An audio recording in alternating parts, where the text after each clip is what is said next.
started in November of 2022 as a Master Firearms Instructor for the Ohio School Safety Center. The position started because of House Bill 99 and the allowing of armed school personnel in schools.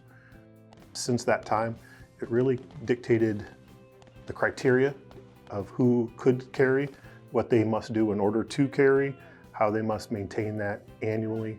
It also sets the criteria of not just of the Ohio School Safety Center developing trainings in order for armed school personnel to carry, but also for alternative training providers.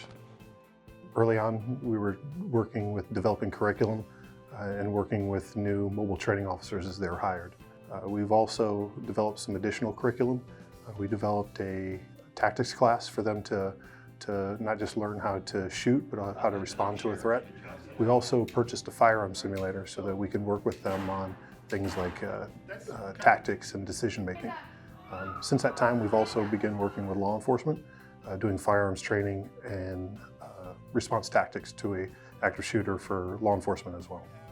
If a school wants to have armed school personnel, they can choose to do their initial training with us or an approved alternative training provider.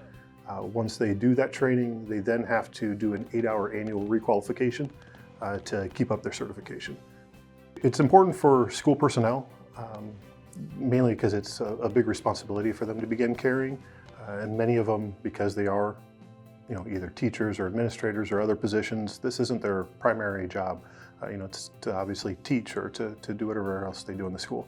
So this allows us to really kind of spend some time with them, so if they ever did have to respond, we could give them as much as possible to make it as safe for them and everybody else. We do our best to especially provide training to smaller towns, especially to law enforcement in smaller towns, places that can't afford or it's hard for them to get to Columbus or other locations for training. So we've received some really nice emails, one in particular about us really coming there and individualizing training specific to the law enforcement and the school, to their needs. And when you get those are probably the best part about the job.